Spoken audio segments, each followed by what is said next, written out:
that's about it. I'm going to call on Fred Penny to give us a welcome to country this morning. Welcome, Fred.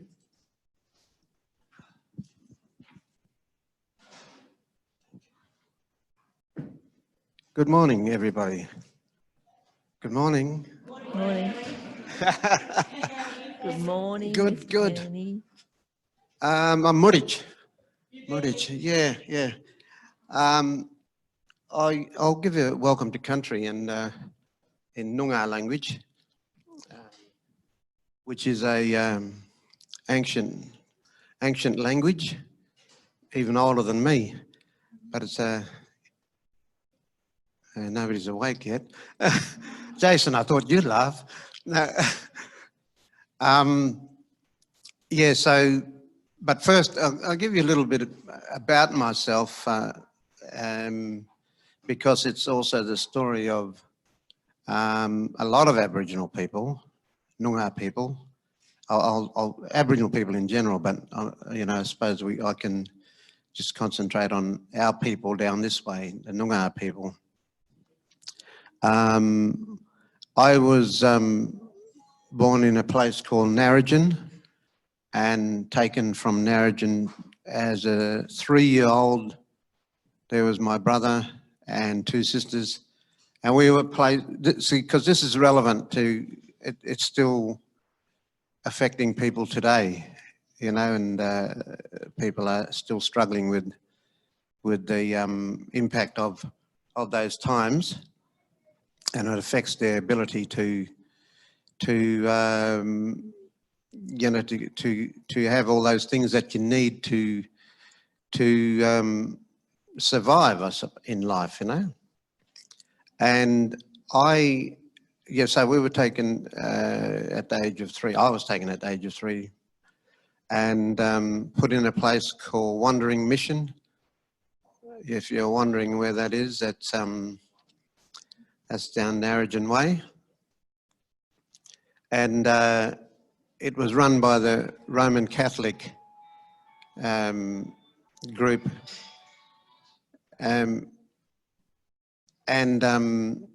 Oh, by the way, turn your phones off. Yeah. You didn't say it in the housekeeping. He said, I'll give you some housekeeping, but he never showed me where the broom was. Anyway, so yeah, I was there for a few years, and obviously it affects you. See, this is where there's the 2 words, house and home, comes into it. I mentioned this earlier this week too. You can have a house, but it's not necessarily a home, eh? Or you can live in a house, but it's not necessarily a home. It's just a structure. So that's how we were in the mission. It was a structure, but it wasn't a home.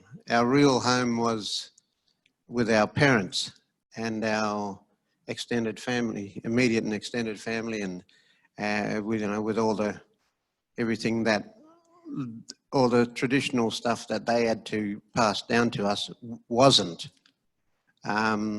We were brought up with, this is quite, you'll find this quite ironic. We were brought up with German Roman Catholics teaching us how to be white Australians. Yeah. Yeah, did you get that? Yeah. And yeah, they were actually, English really wasn't their first language. However, I'm just pointing that out, that 12 years later I came out of the mission, and obviously I was affected, you know, mentally, emotionally, and for me, especially emotionally, that was the big thing, and that affected me for a long time. And but one of the things I always say is that you have to have support, because you know, nobody can do things on their own. A lot of people think they can, but after a while you'll realise that no, you can't. You need others to help you, others who are strong. And when I got with my wife, she wasn't my wife at the time, but when I got with her. Oh, that went straight over, eh? I said, there's my wife. No. She was the strong one because she was brought up with her family. You know, it wasn't, they weren't rich, but they were rich in love and in, you know, everything that makes up the, you know, families being connected and all the strengths that come from that. And so she became my strength. I mean, I didn't know all this stuff at the time, but, you know, so I'm sure subconsciously I knew it, you know, and I knew she was a lot stronger than me anyway. And so I just want to, that's why I'm just saying there's a lot of Aboriginal people, even in the Perth area, that are in the same situation. And tragically, many have died. Many have died. And, you know, my sisters over here can testify to that too. The tragedy is many of them died very young. Very young. And a lot of them were in the parks up here, you know, around Perth here. And then you've got Fremantle as well. And so, yes, you do need everybody needs a house, but everybody especially needs a home. So I just want to welcome you, Kaya, Wanju, and Ngunis, Jooks, I mean, brothers and sisters, because really we are all brothers and sisters, you know. I don't know about the English, but now I've got a friend over there. But we are, and all this politics is all it's all rubbish to me. I mean, I think we're all the same, yeah? So yeah, I hope you have a wonderful day this day, and I hope you get all the outcomes that you look for, and I hope there's some really positive and healthy discussion, and it is great that we need to keep doing these things to try and become better and better at what we do. There's a lot more I can say, but I just want to thank you. Well, firstly, I want to, you know, acknowledge all the elders that have passed, present, and you know, that says the future as well, or some people say emerging. Acknowledge them because, and that it's really important to acknowledge the elders in the past, isn't it? Because it's a no-brainer. If they weren't there, we wouldn't be here, eh? So that's, and I always think of my old nanas and pops in the back, you know, my old grandfathers and grandmothers. And so it is Noongar country that you are doing your business on, but in particular, this area is the home of the Wajak, as a lot of you know, so they did their business here for thousands of years, not in this building, but down below on the ground. They probably did some ceremonies, especially in this area, certainly in this area. So, yeah, God bless you, and Kaya Wankin, maybe one day we'll see you again, and we'll talk later. God bless you. Bye.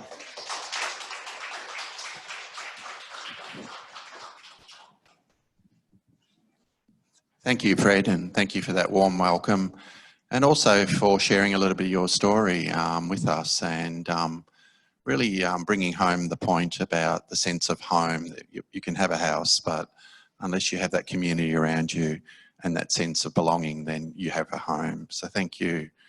I guess I'd like to say Nala Kadich Nungamort, Kain Kadik Nijabuja, And I too acknowledge the Whadjuk Noongar people as the original custodians on the land we meet. And I pay my respects to the elders both here and past, and those emerging. Thank you. All right, without further ado, I think most people know the lady next to me here. She's been doing a lot of work in this Housing First space, and has been leading the 50 Lives, 50 Homes project for what, 4 years now? Which is very much a demonstration of Housing First. And I know a number of you in the room have been part of groups and working parties looking at this, but we're coming to a bit of a seminal moment, I guess, with Department declaring its all paths lead to a home being underpinned by Housing First. And so we are at a point in time when we really are choosing to do things differently, and that is looking at housing as a priority, and then everything after that comes secondary to that. So I'll hand over to you, Leah, and take us through our session this morning. I feel a bit nervous about this because there's all these lovely people out there in Zoom land, which means I'm not allowed to stray away from the mic because they'll tell me off. So like John, I'd like to start by paying my respects to the Whadjuk Noongar people and elders past, present, emerging, future, however you like it, Fred.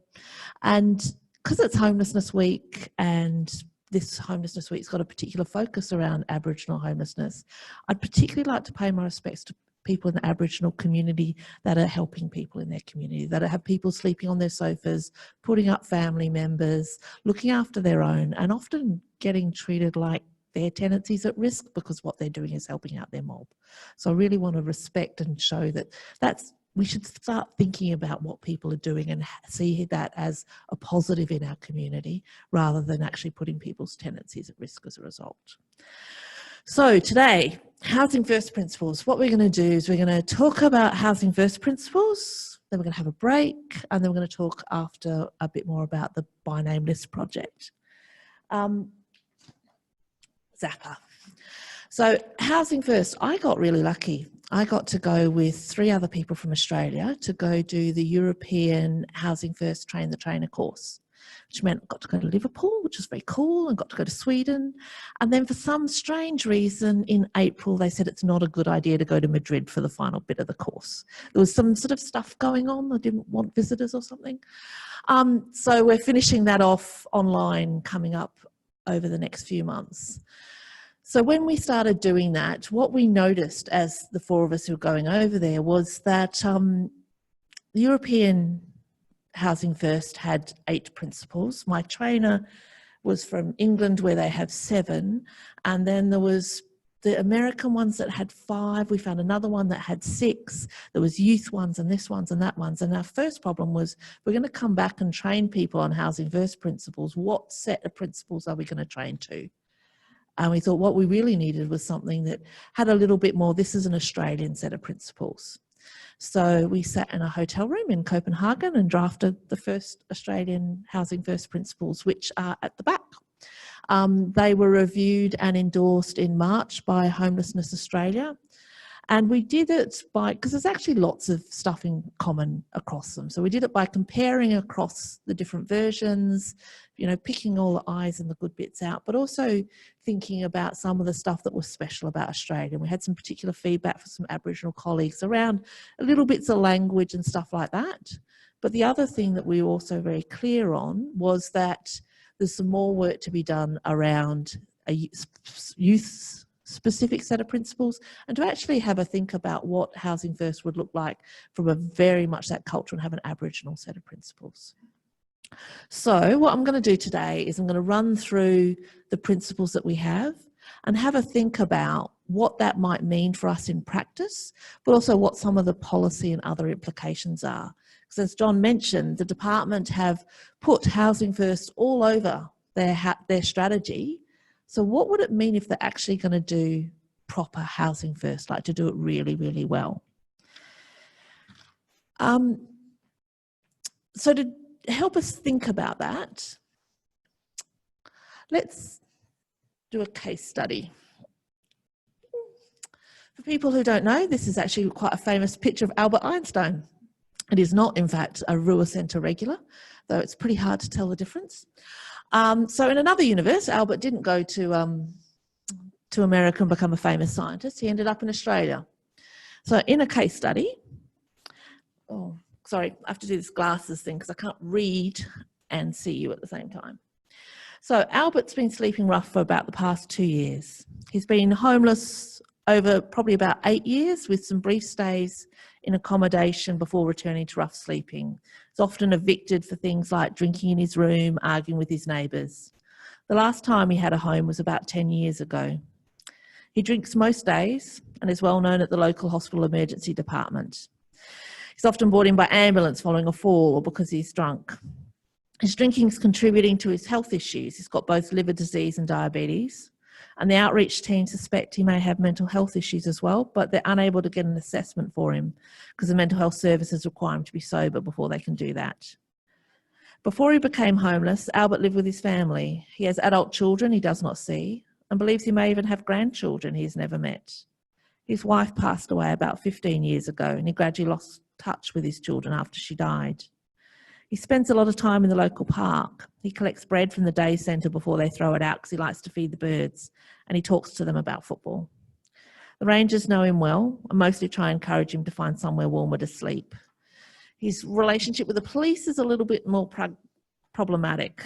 Sometimes they're kind to him, but other times they arrest him for drunkenness or give him move-on orders. And the inconsistency of their response makes him angry, and he recently was charged with assaulting a police officer. So that's dear old Albert. So let's have a think about how a Housing First service might respond to Albert. Have a think about what our services currently would do for Albert and what some of the implications are around that. So the first Housing First principle, and Fred will probably like this, is that everyone has a right to a home. We didn't copy the Europeans with housing as a human right. We wanted the word home because we're really conscious that Fred says that home is not just a house, it's actually about a home.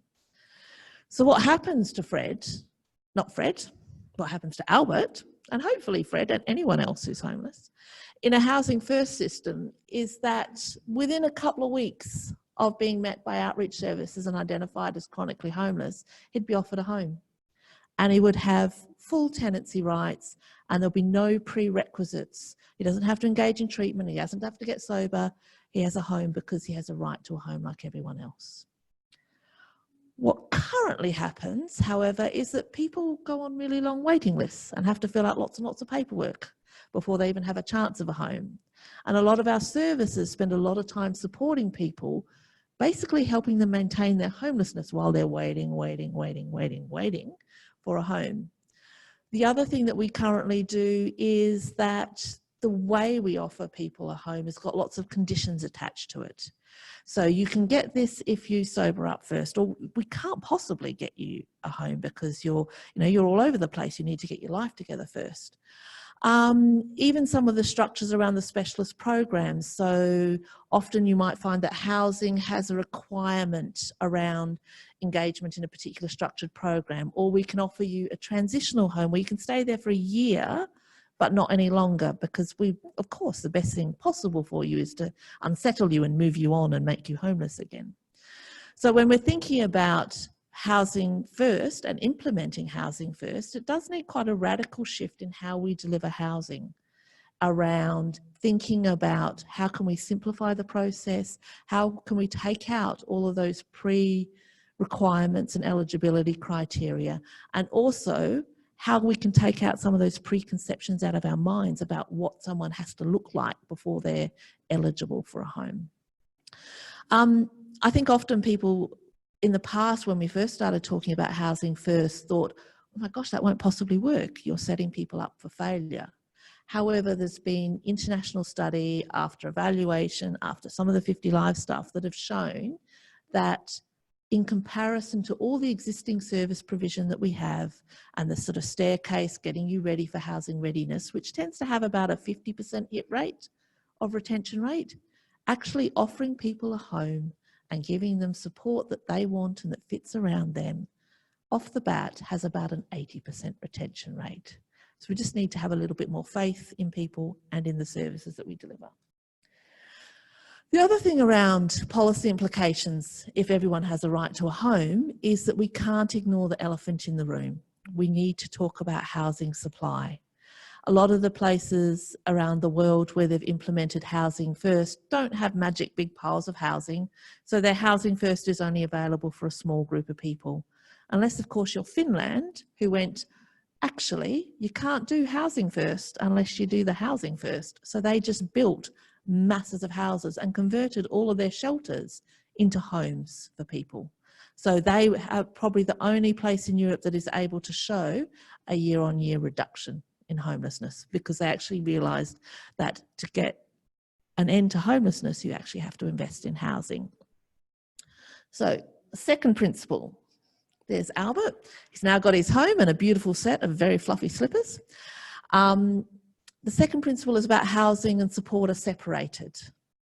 So what this means for Albert is a couple of different things depending on what happens for him. So say Albert gets a new support worker. He doesn't like his new support worker and they clash quite a lot and they're inconsistent, so he stops showing up for appointments and stops happening. Absolutely nothing happens to his tenancy. His housing and his tenancy are not dependent on how much he shows up to appointments. They're dependent on the same thing that you and I have to face of, does he pay his rent? Does he not trash the place? And does he not annoy his neighbours too much? Same requirements of any other tenancy. So whether or not he engages in that support does not impact on his tenancy. The other thing that might happen to Albert is if he does mess up and completely fails to pay his rent for months and months on end and does get evicted, absolutely nothing happens to his support.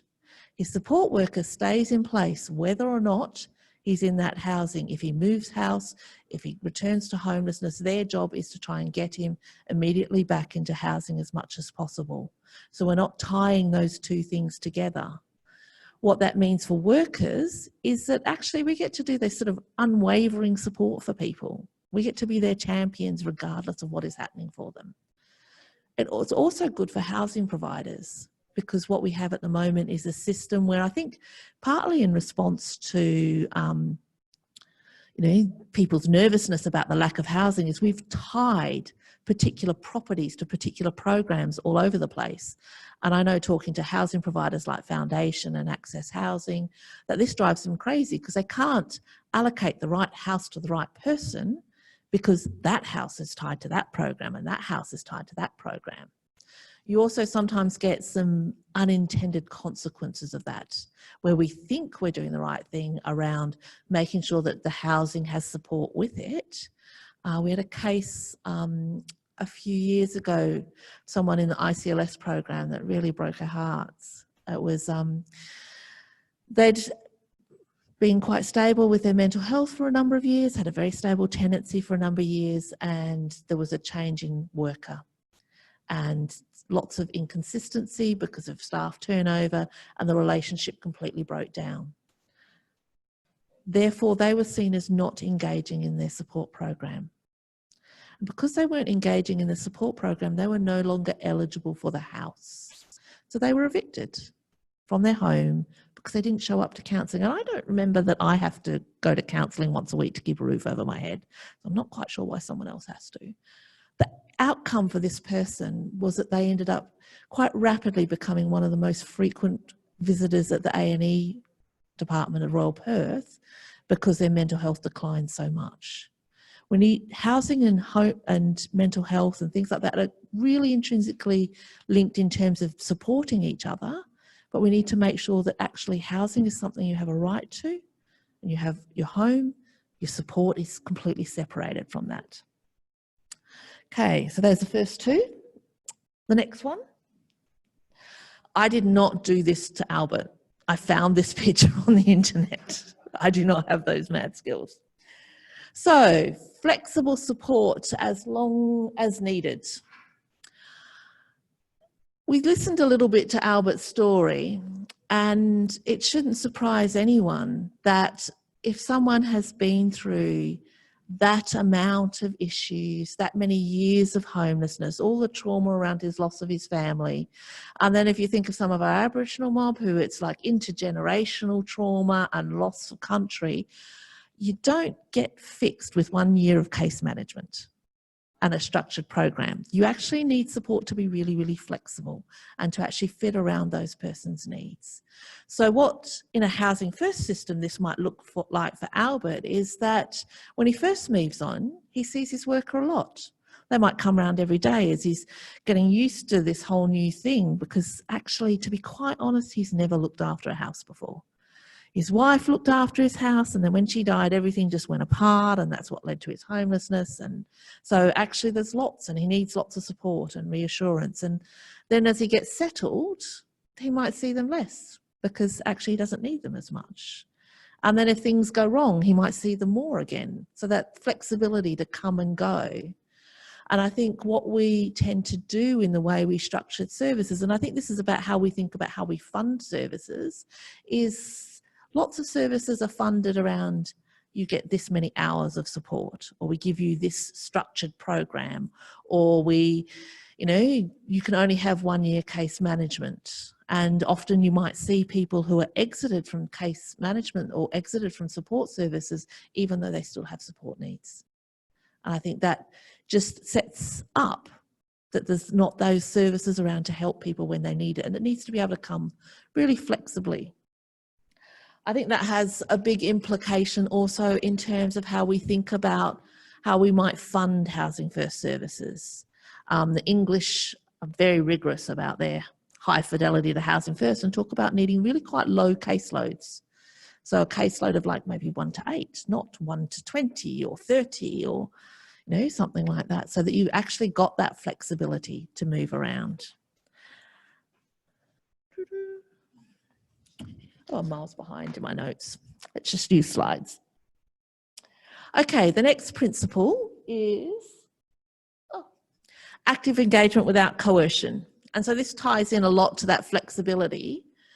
But the idea of it is that actually it's not Albert's job to be responsible completely for engaging with his support services.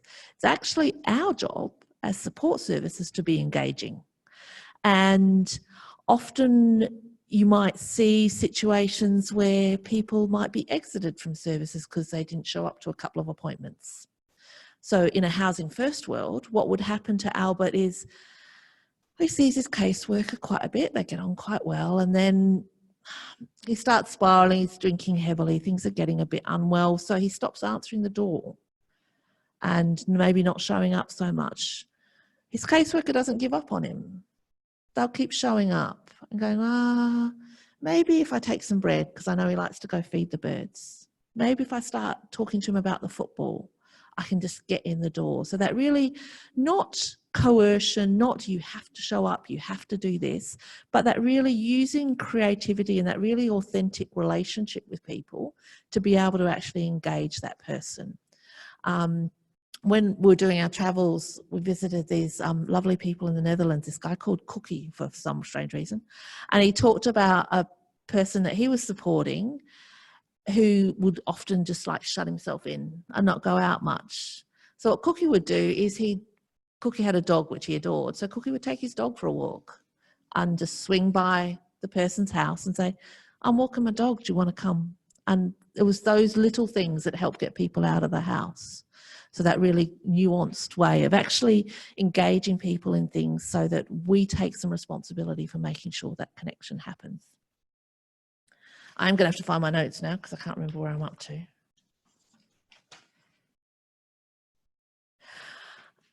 When I was trying to think about what the policy implications for active engagement without coercion were, so well, how do you fit that into policy? Because that's about really nuanced, clever practice. And then I started thinking about how we set up and what we think engagement is and how we make engagement a eligibility criteria rather than seeing it as, oh, that's one of your KPIs as a worker. So we shift that responsibility and say, it's not an eligibility criteria, it's actually, as a worker, that's your responsibility to do that. Okay, so our next one is choice and self-determination. So that is actually Albert's dog. So choice and self-determination means that actually and this is a fundamental principle that should buy into and inflect all the decisions that are made in Housing First. So it comes down to Albert had a choice about what house he moved into, and he was allowed to say, no, I don't want to live there because that's close to my old haunts and I want to get away from it. Or actually, this is who I want to live with. This is who I want to visit my house. Actually, this is what I want to worry about. So Albert doesn't want to talk about his drinking, but he does want to get a dog. And so that's what the worker will focus on, is getting him a dog and starting getting him walking, and then thinking, oh, well, now we're out walking the dog. Maybe we should eat a bit healthier so that you can walk further with the dog because he really enjoys it. And so subtly you can get around to those sorts of things. What our current system does is we don't give people a lot of choice in their housing. We sort of decide that somehow, because you need social housing, you get one choice, you get 3 days, and if you say no, you go to the bottom of a very long list and have to wait again. We also say that, oh, you can't possibly move from that house or have a transfer, not unless you can prove all sorts of stuff and you've never done anything wrong. They're like rare as hen's teeth. Whereas transfers can actually be a way of resolving tenancy issues because you don't get on very well with those neighbours, or helping someone get back to a community where they feel more comfortable or belong or close to networks or families. I think we should use transfers as more of a tool to think about how can we give people a lot more choice and self-determination in that stuff. And how do we work on what people say they want to work on, rather than what's actually on that case management plan, structure diagram, piece of paperwork you have to fill out for the office, which says, I have to talk about drug and alcohol or mental health because they're my big ticket items, when actually all Albert wants to talk about is how he wants a dog. And it would be really nice if I could maybe reconnect with my children. The next principle is, speaking of connecting with children, social and family inclusion. I think in the sector, we think this is fluff. This is the extra stuff you do when you've got everything else done. If you stop and talk to Albert or other people, they say, this is actually what's most important to me, is I want to be able to connect. And if you don't want to just think from the heart, but also think from your head, if you want to think about what makes tenancy sustainable, what makes people better, connection to community and family are really, really good protective factors for your tenancy, for your mental health, for your physical health and everything. So what Albert's worker might do is, because this is important to Albert, try and help him reconnect with his children, but also understand that that might not always go well. So he'll need maybe a lot of support around that. Maybe it will go really well. Maybe they'll be opening with open arms. Maybe they won't. So realise that this is actually quite sensitive and help him reconnect with that. The other thing they might do is help him start going to his local football.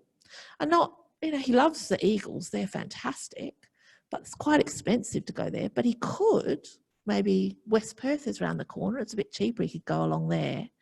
And maybe Albert's worker could get him a volunteer mentor who'd go with him regularly, so he can get to know people at the football club and get to maybe build some friendships and have some regular things.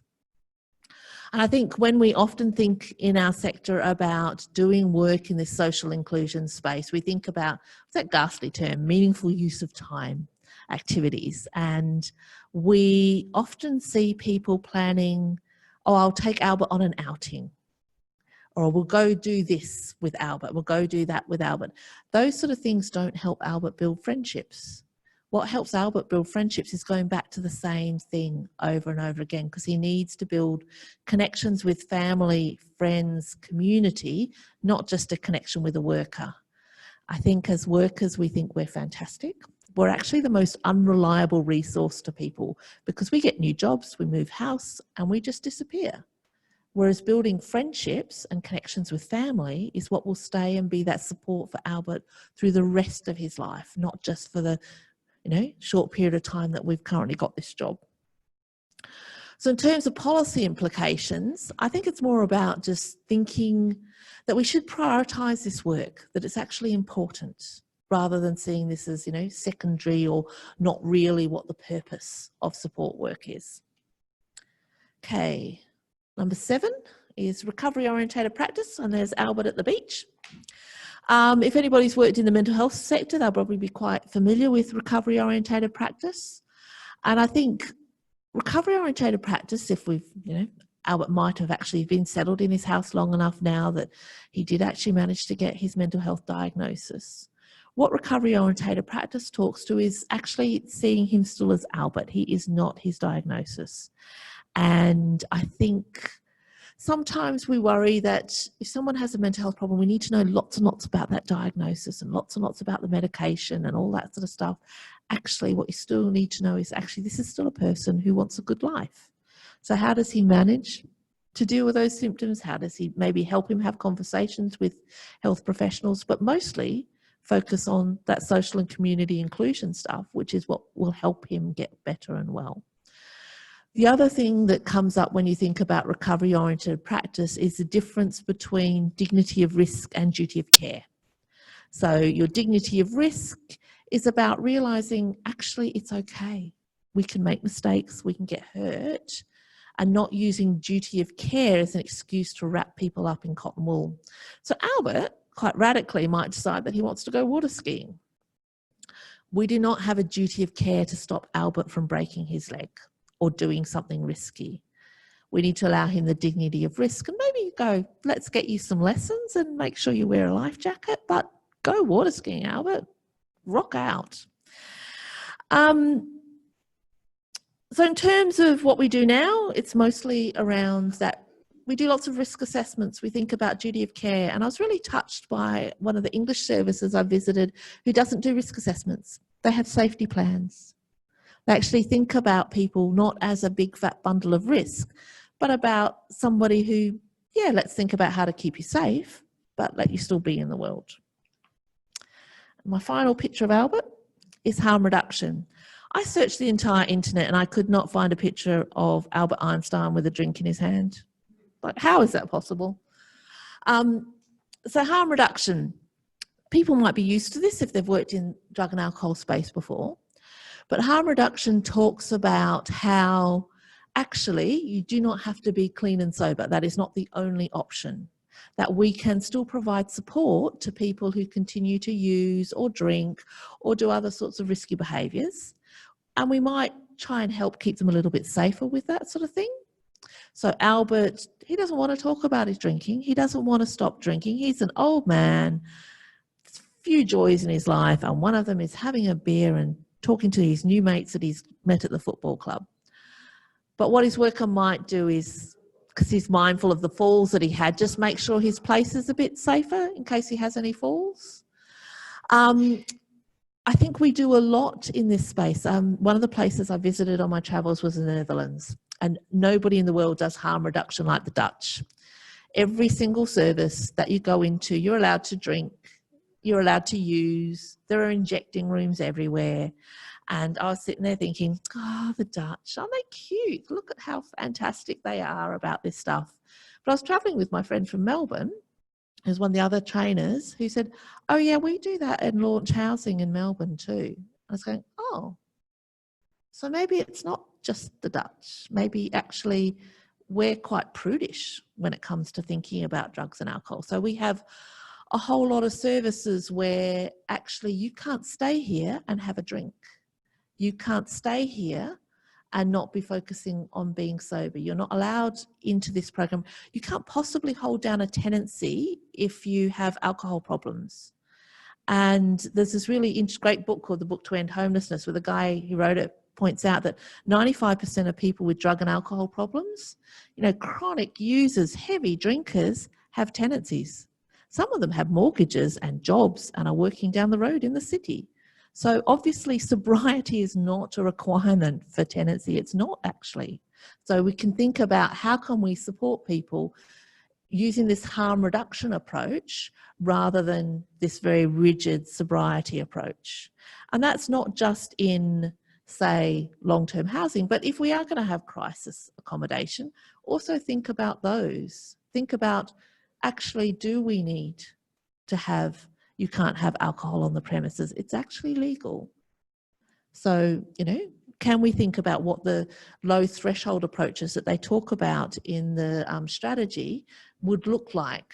And, you know, people might think, oh, that's an outrageous idea.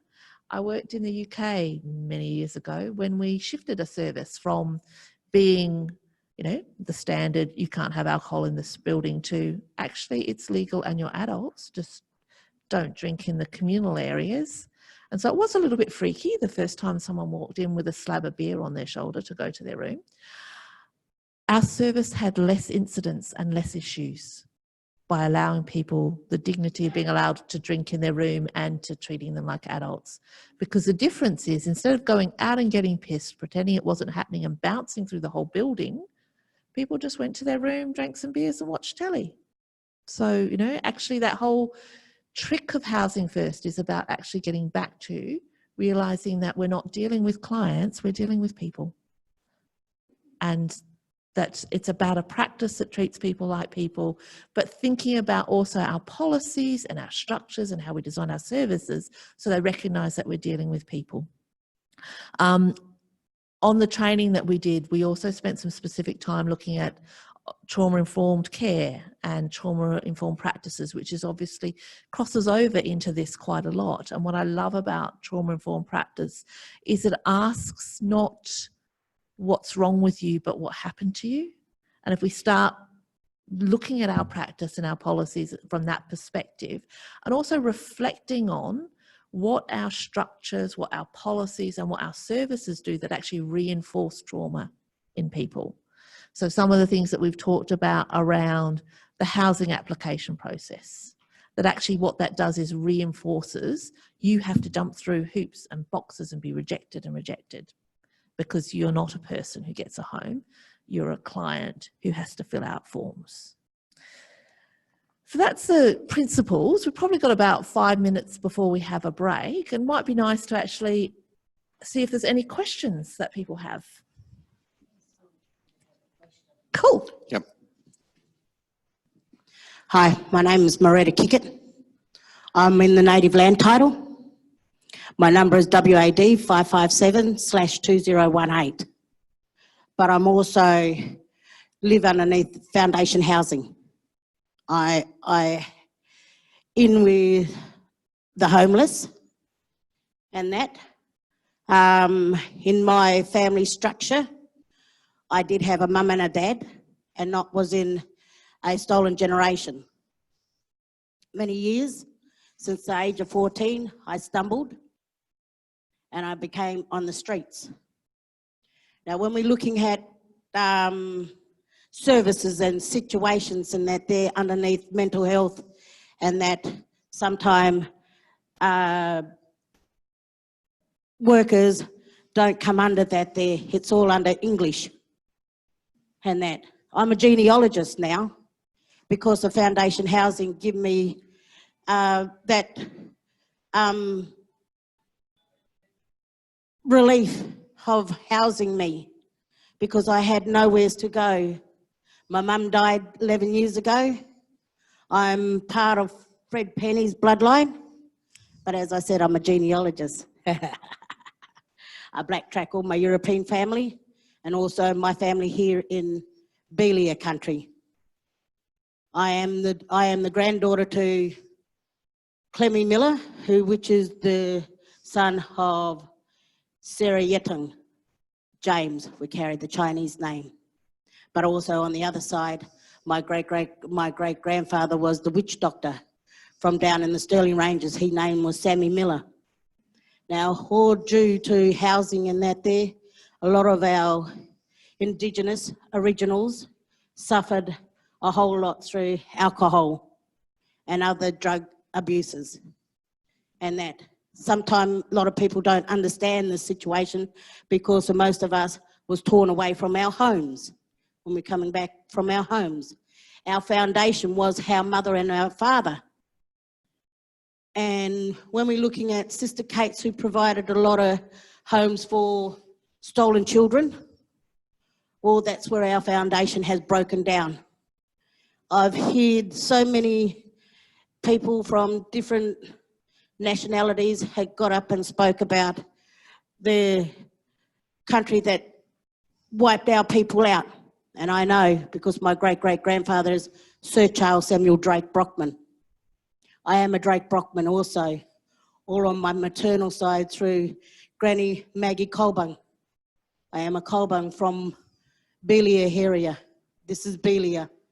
Our waters mean Belia. That's a form of life, you know, for all of us to drink, because if we didn't have that. But I'm here today to express my feelings when it comes down to homeless. And due to the duty of care, we as an Indigenous people needs to come back and be assertive in our territorial grounds so that we can get a better help and support from each and every individuals here.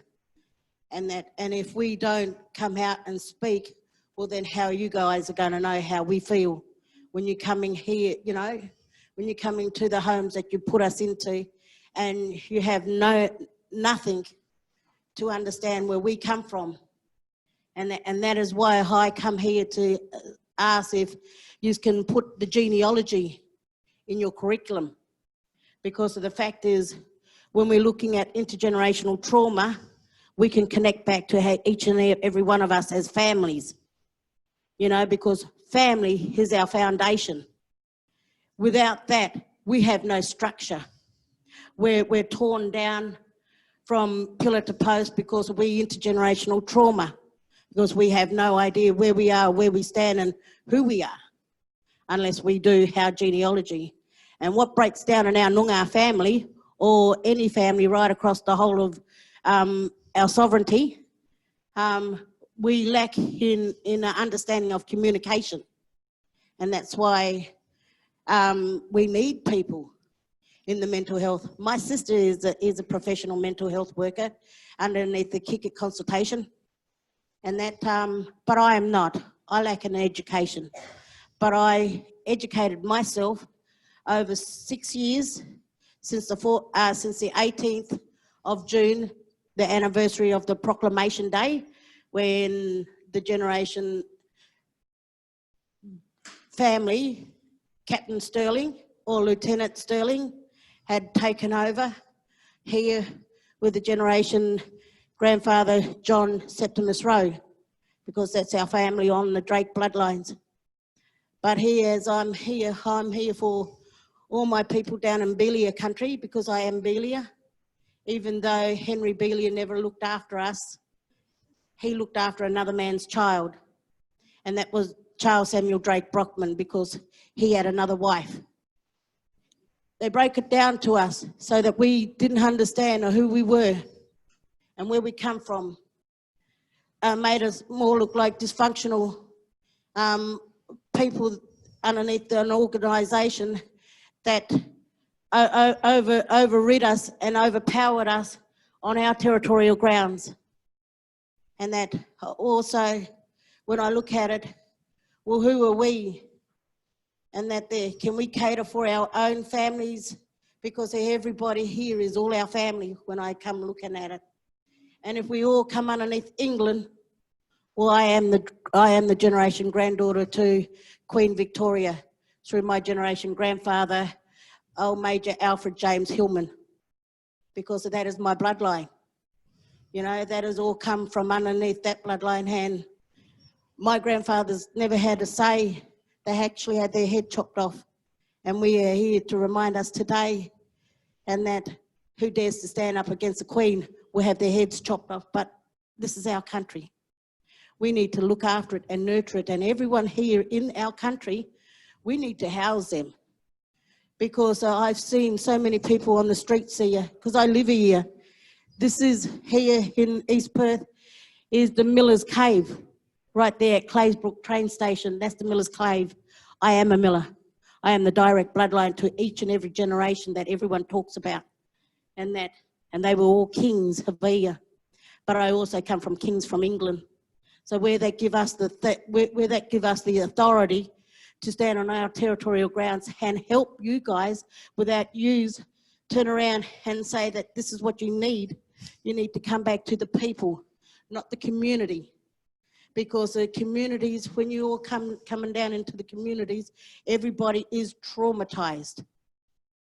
Well, we need to come back to the ownership and owners of this country here, so that we can come back in a nurturing way as mothers and grandmothers, so that we know that we can provide that foundation for the next generation.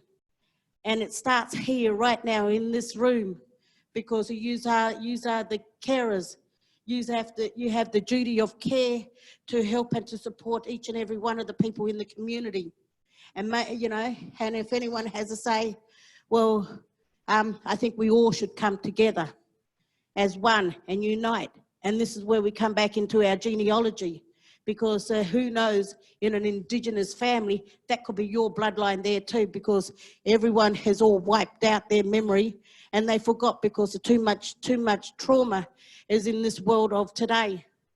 Now, I cried yesterday because my granddaughter is from Lebanon, and the big bomb that was blown over there, I cried because she would only know my bloodline, but not her father's bloodline. Beirut, here's where the Zariks come from. And if we don't start doing something here today, or England will do the same thing what they did way back then. And that's why I come forward, because the fact is too many people are traumatized.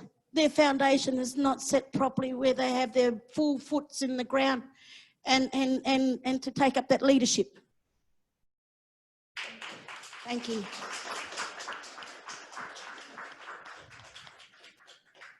Thanks for sharing and reminding us, I guess, of what we need to get back to right down to the basics, which is about the people. And I'll catch up with you later. We had a session with the Noongar elders yesterday talking about how we're going to do this together. So I'll connect you to that. And Leah, do you want to make any reflections? I think it was really gorgeous of you to share that with us, and to share something that's obviously so personal. And I could see, yeah.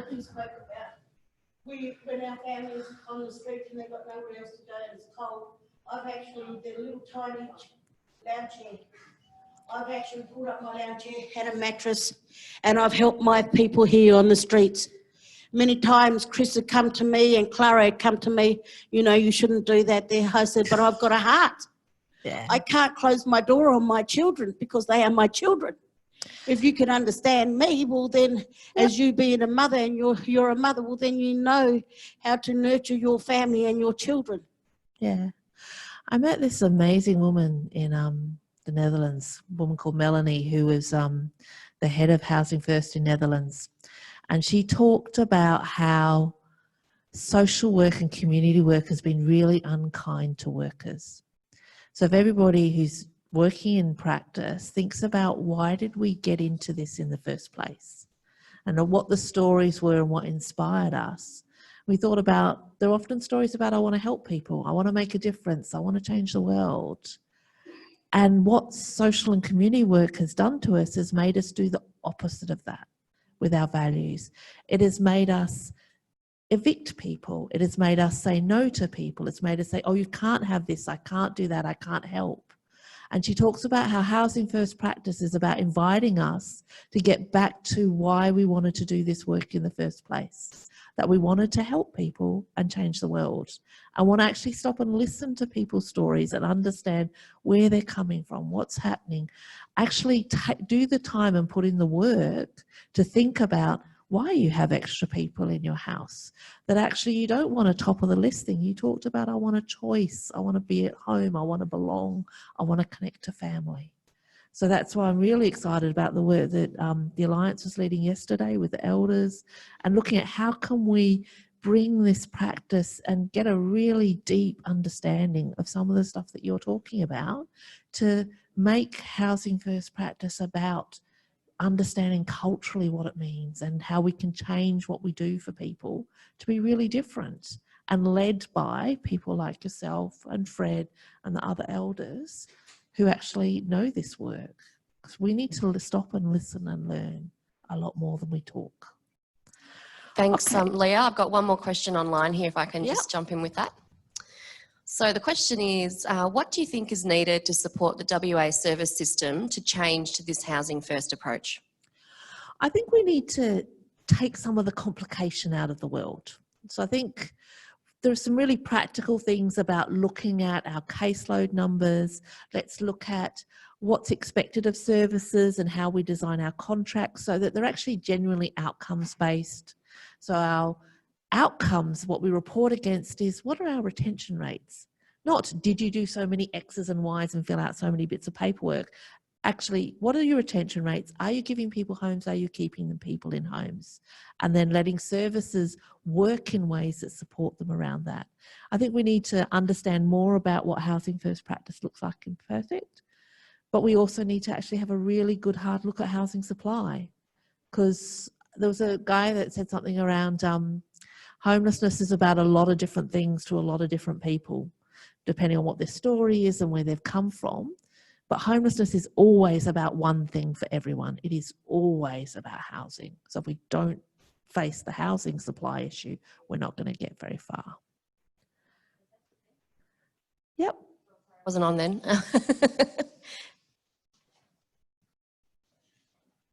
Hi. I just want to know how you kind of bring this in with the Department of Housing. I assume that the issues you're going to face with a lot of this is actually their current policy, and whether or not they're on board and how we can change the unchangeable. I wonder if let me show you something. Sometimes when hopefully I've got it here, because sometimes when I do talks, I have all these spare slides at the end of the things that I would have shown you, but I didn't think I had time for.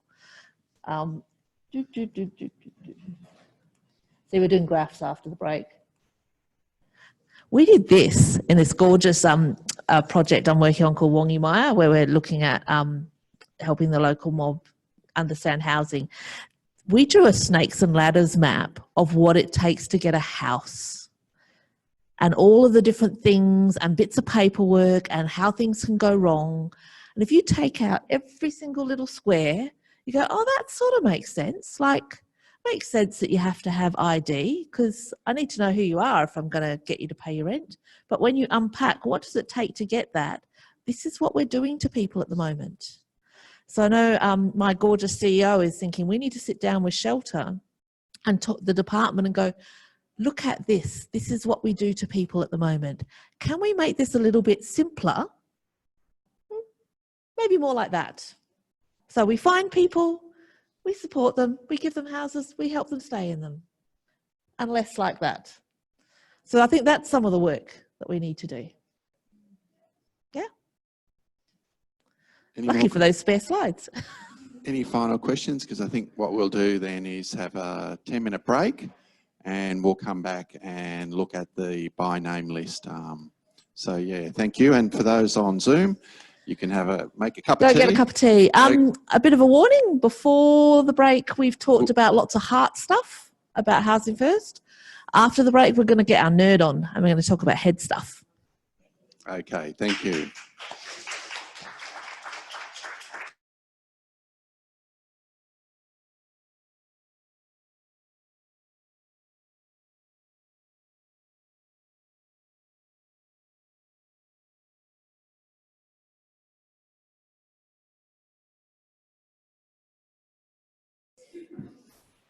I think you're right to go, Leah. Right to go. I've got a mouthful of cake.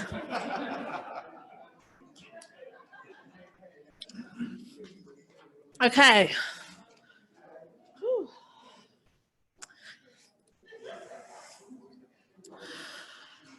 In the words of Monty Python, and now for something completely different.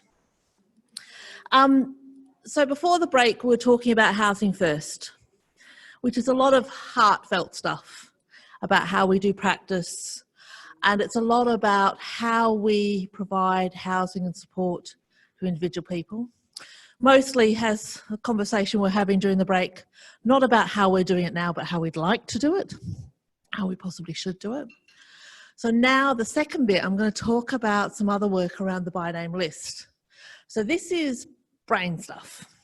This is not about that, you know, how we do services, but how we think about the whole service system and how we can end homelessness. There's a group of us, the lovely Shannon, who's in the audience, is part of it. And also Nat, also out here. Here we go.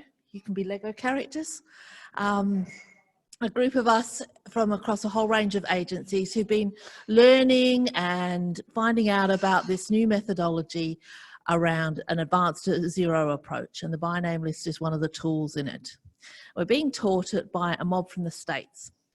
So they work for a place called Community Solutions, and quite a few years ago, Community Solutions decided that they wanted to be serious and end homelessness. So they went out and they found out that there were about 100,000 people in the US who were sleeping rough or experiencing chronic homelessness.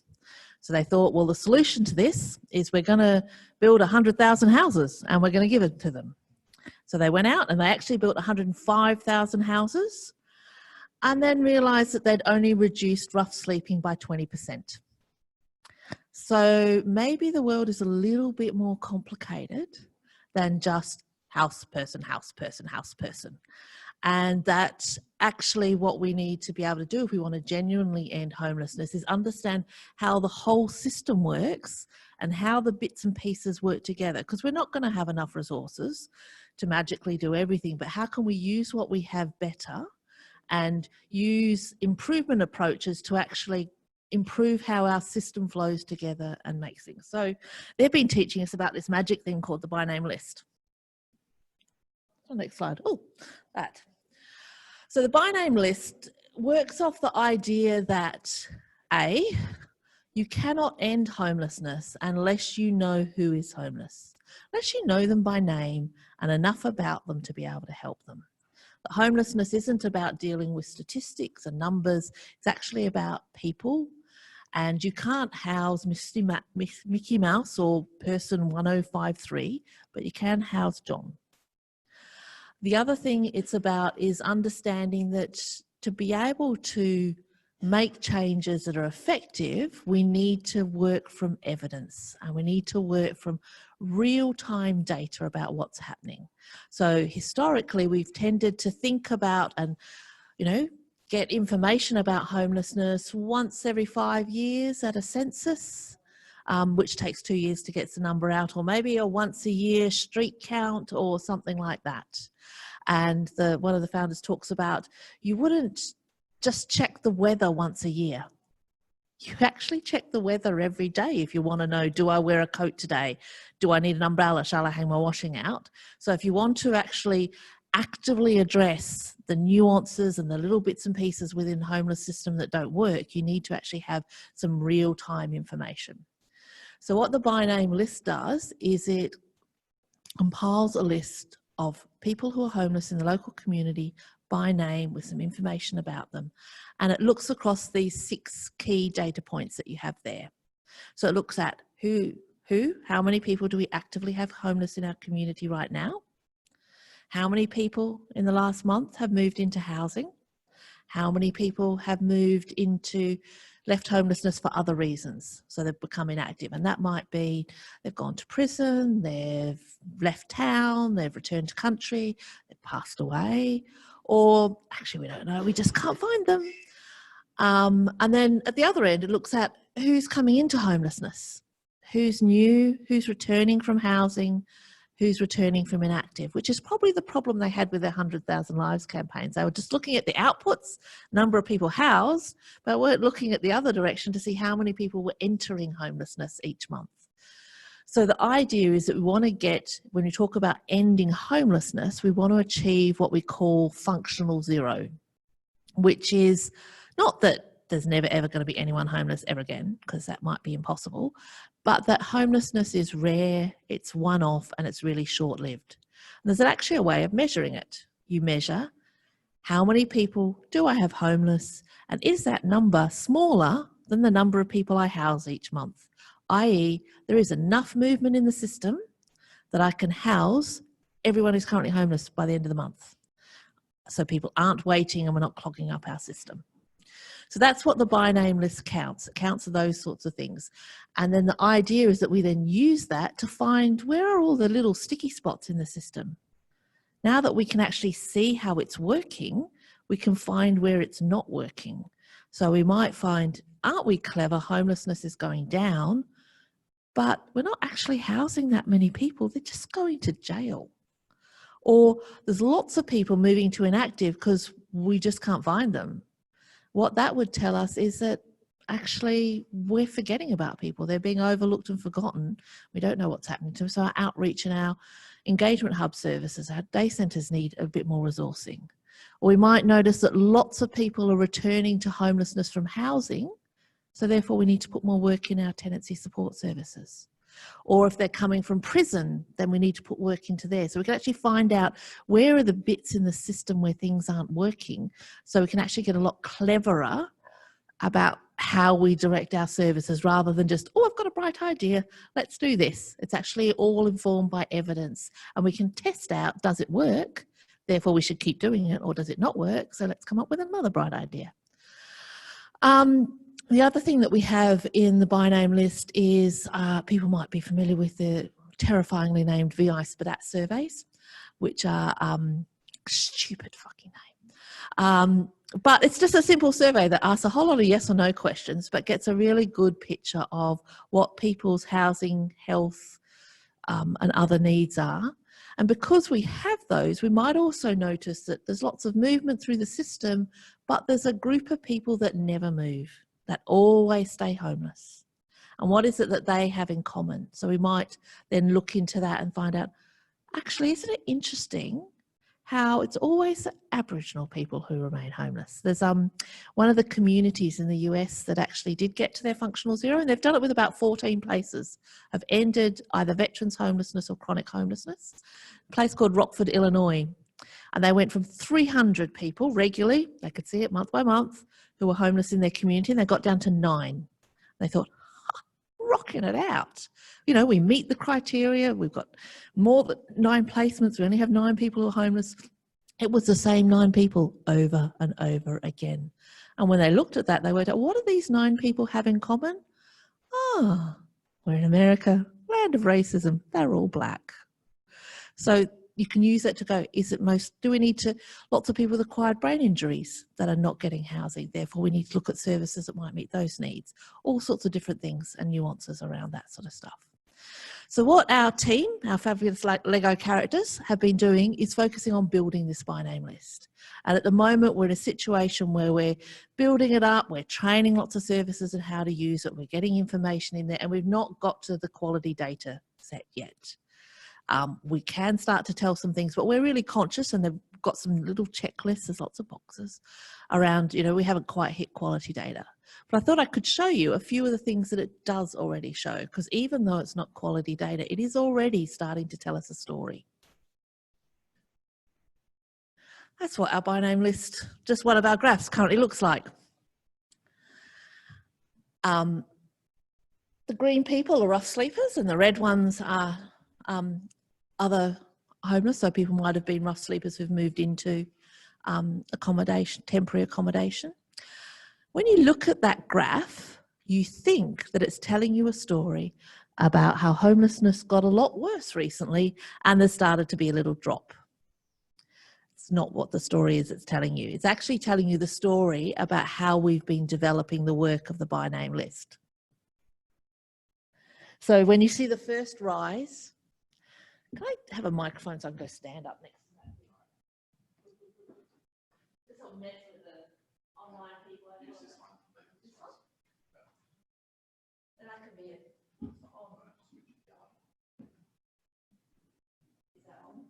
Is that on? Royston, we've got it. Now I can pretend to be a teacher and stand up at the board. This little thing here, we think, oh my God, what happened then? What happened then is the database went live. So we went, here's a few bits of historical information, but here's when we started putting people on the list. And you see this little bump? What happened then is the lovely people out at Indigo Junction held Midland Connections Week and counted all the people that they could find who were homeless out there. but then realised that they actually didn't have the capacity to keep those people up to date. So they moved them to inactive, and they're now just starting to get back into it. What happened here was we started training people. So instead of just our team adding the 50 Lives people, other services started adding people to the list. And then COVID happened, and other services started going, oh my God, we need a by name list. Because if there's one thing you want to do in COVID, you want to know who's homeless and how to contact them so that you can get them housed. So it goes whoosh, up like that. And what happened here when it started dropping was not a drop in homelessness, but that's when we started using our inactivity protocol. So the idea is you want to know who's homeless now. So if nobody updates for 3 months, we go, we can't find them. We don't just move people to inactive, we try desperately to find them. But that's some stuff that we're trying to work on at the moment. You might be worried about, I'm going to mess with microphones again. Voila. Might be worried about what's on there. Oh my God, it's its list, it's by name, there's all this stuff on there. It's actually pretty simple. All it has on there is people's name, date of birth, gender, some basic demographics. So we actually don't get John Smith muddled up with John Smith, so we can know people by name. We did do some great sessions with the Homeless Youth Advisory Council, looking at our consent forms, and we were thinking about, you know, actually, can I be anonymous to be on there? It's like, oh yeah, of course. And then we thought about it some more, went, actually, it doesn't work. Like, you could be Mickey Mouse all the time. That's great for stats, but it doesn't help Mickey Mouse get a house because you can't give a house to Mickey Mouse. So that's why it's by name, because we actually want to do something about people, not just count stuff. The other stuff it has on there is if someone has a caseworker or not, which is really helpful because it means that any service can log in and find out, oh, you're working with so-and-so. We can give them a ring and get you back in touch with them, or they can give me a handover with what they're up to and I can finish it off. So the idea is that you don't have people's contact details, but you have details of who their trusted person is so that you can get in touch with them. And then it has what your housing situation is. It doesn't have anyone's address or location or things like that, but it has they're in a caravan park or they're in crisis accommodation or that sort of thing. So it's actually quite simple information. It doesn't have case notes. It doesn't have anything like that.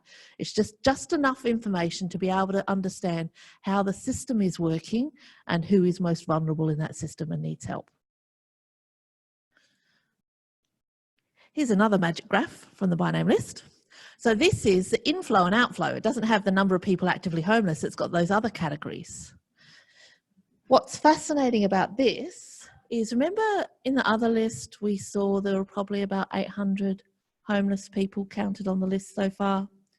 And we know that those 800 people are actually currently homeless because we've checked, and that's checked month by month. They've all been updated at least once in the last 3 months, if not more often. The pale green number is how many housing placements that we know about. It's about 20. So this is why our system isn't working. We've got 800 people homeless and we're housing about 20 of them a month. Now, we know we've not got quality data yet, but that works both ways. We might not have got everyone who's homeless on there, but we also wouldn't have all the housing placements. So it gives you a sense of the proportion. The guy from the States who's been coaching us on this, when we first looked at it, went, oh, shit, that's why it's not working. He said, don't worry, every single community they've ever supported gets to that aha moment of going, oh, yeah, the number of housing placements we have is nowhere near the number we need for things moving forward. Which buys into the stuff I was trying to say before about the only way we're going to address and end homelessness is if we tackle housing supply. The other thing the by name list, though, can do is actually think about which particular housing supply do we need to tackle. So I can tell you that 97% of the people who are currently on that list are either individuals or couples. They are only eligible for 1-bedroom properties. So all of that investment into family homes and 3 and 4 bedrooms will do nothing to address rough sleeping. So we need to actually think more cleverly about how we invest our resources. If, as the government has said, and I'm going to probably get into trouble for saying this, that, oh, we want to do something about homelessness, we're going to do this big housing investment, we want to bring down the wait lists. Just investing in houses is not what we need. We actually need an investment in one-bedroom properties. We need investment in low-density one-bedroom properties. Need to actually understand, let's have a look at the wait lists. And oh, look, the priority wait list for one-bedroom properties. Shannon, can you remember the numbers, or do I have to dig out my notes? I'll dig out my notes so I can look clever, because this is meant to be the nerd section. I've got it here somewhere.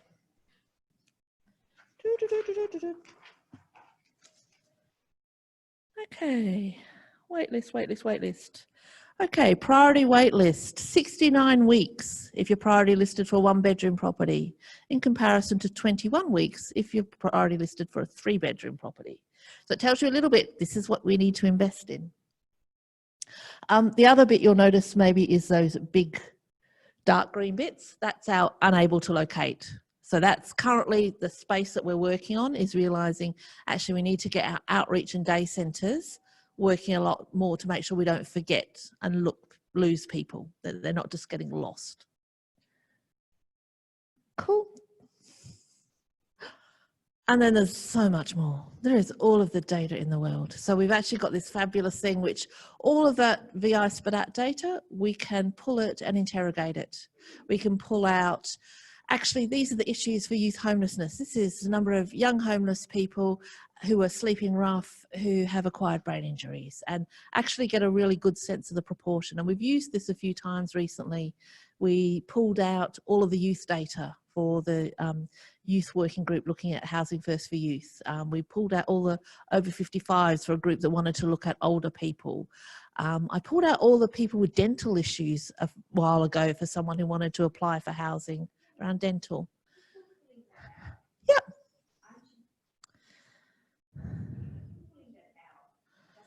You actually have to be asking those questions. Yep. So you are asking more than name, date of birth, gender. So that's the VI caseworker. SPDAT surveys. Right. Yeah, so you have, the list has those, that basic stuff that I talked about, and then most people will have done a VI SPDAT survey. So what if ordinary users go into the database, they can only see if someone's done a survey and what their score were, unless they're the organisation that actually did the survey. So the organisation that did the survey can see that. Or alternatively, lovely researchers like Shannon can't see any identifying details, but can see all the VI survey results. And then we've also summarised it in these massive array of graphs that you can interrogate, which don't have any names in them. So this bit's not by name. This is all just the data, so we can actually understand what's happening to homelessness. What are the issues? What are the things coming up for people? So we can actually tackle things like going to the disability sector and going, you do realise actually this is the proportion of people with mobility issues who are currently sleeping rough. That actually homelessness is a disability issue, or the mental health issues, to be able to get funding. There's a beautiful stuff about diabetes coming out around, actually diabetes rates among homeless people is 3 times that of the general population. And this is a group of people that do not have access to fridges to keep medication or control over their diet. So all of those strategies and how you manage diabetes are not available to a group of people who have 3 times the rate of diabetes. So can we use that to actually think about getting some more funding and some more resources to involve other sectors into homelessness work? Because I think we often think that homelessness work or working with homeless people is the job of homeless services. But people who are homeless just don't have a house. Otherwise, they're just people. And they are also the job of disability services and mental health services and health services and all those sorts of things. That actually the homeless sector shouldn't be left alone dealing with the mental health and health issues of people who are homeless. We need health and disability and other services to come and play with us. So I've got a question over here online, if that's okay, please, Leah. So Natalie's asking, is assertive outreach paramount to support the by name list? Yes. Yeah. So I think when we were talking earlier about Housing First, assertive outreach isn't part of Housing First. It's where you probably get your referrals into Housing First. But in terms of the by name list, assertive outreach is critical in terms of actually making sure that people aren't overlooked and forgotten, because that is the main act of the by name list, is to make sure that, we are not just delivering services to those who have the wherewithal to fill out a form and show up to an appointment. We're actually delivering services to people who are actively sleeping rough on the streets. So one of the criteria in our scorecard to get a perfect by name list quality data is actually around making sure we've got coordinated outreach and a protocol about how outreach workers work together. And Uniting WA, Gail, who's from our list, and Chrissy have been taking the lead on trying to get that to happen in Perth. Cool. Any other questions from the audience? How will you know when you've got a nearly complete list? We have a scorecard that we're working against. So we started off with 0. We're currently at 25 out of 29. So the last couple of tricky things is, and for the geography and the target group we're looking at, which is rough sleepers and chronic homeless people in a Perth and Fremantle, because you can't eat a whole elephant at once. We'll get it right there first and then we'll expand. We have to be able to show that we have 90% of the services contributing information and 90% or more of the people who are homeless included on that. And I think for me, the services is easy to work out because we sat down and we mapped who the services were, and we've got a thing where we're tracking out how we're training them. How do we know we've got 90% of people is a little bit trickier. So what we're looking at is that back one, that unable to locate thing. So if we can get that down, then I know we're not losing people without knowing them. Then I think we're probably getting towards that 90%. So that's the thing that we're going to be tracking as part of that. So Leah, I've got a couple more coming through for you. Yep. First one here is, who's funding this work? So at the moment, we were very, very lucky to get a Lot 2S grant for the first year to actually, for the next year, to fund a bit of work in this space. Up until this point, we'd sort of been doing it as part of 50-50. All the services who are contributing and part of that improvement team group, this is what we're doing because we're passionate about it. And as a group of services coming together to go, actually, this is how we can improve and make services better. So we've been doing some of the action labs and coaching. The organisations have chipped in to be able to fund that. So and how are organisations getting involved in this? I've just got a question around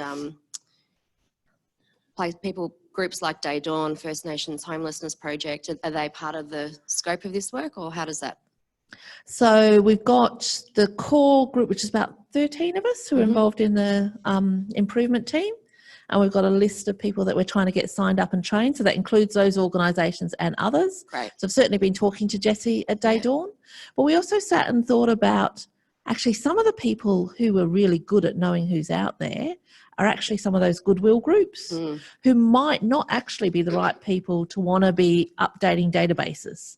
So we've been working with the lovely Alicia, who's in the audience, and the City of Perth around how can we connect with those goodwill groups and give them a process whereby they can go, hey, we're worried about someone. And we can go, all right, we've got them, all good.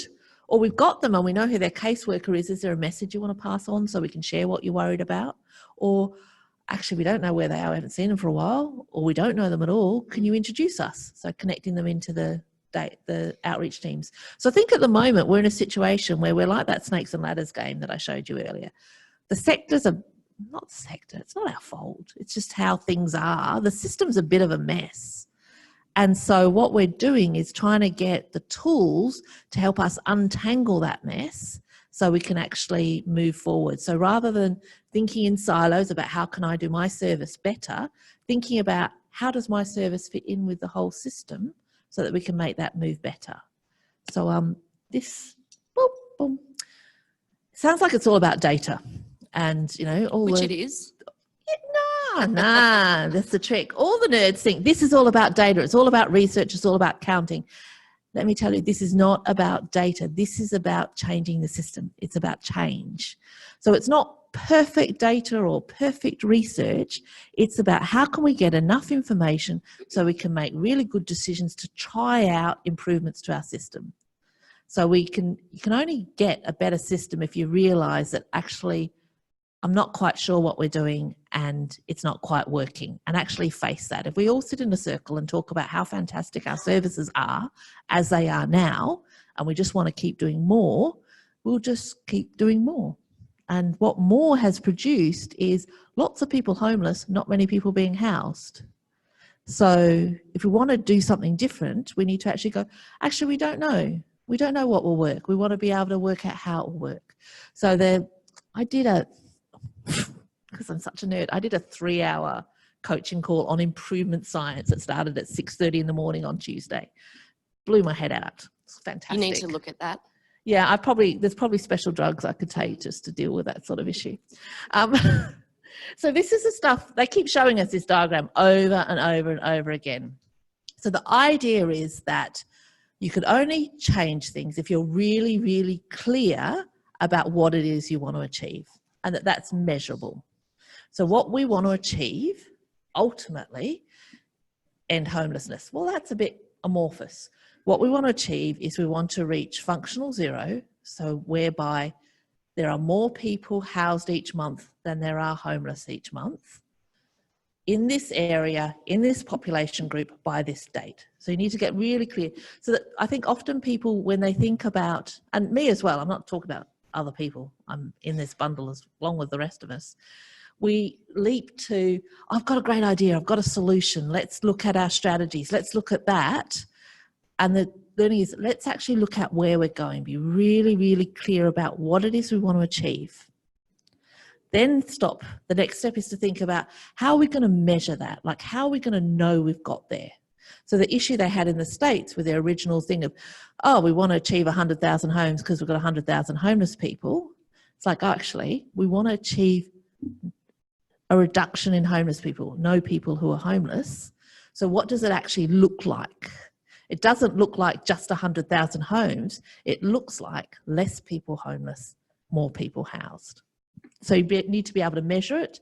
And then once you've got that measure, you come up with your ideas and your strategies, and then you do the prototyping stuff, which is this whole idea of prototyping and trying out little systems improvements. So once we've got that lovely quality data stuff going, we can go, all right, let's try out this idea and see if that works and see if that improves something.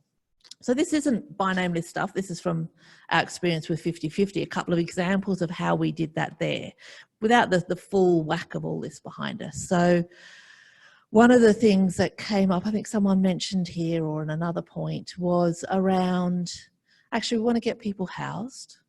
So what are the things you can measure is about how can we take less time to get people housed?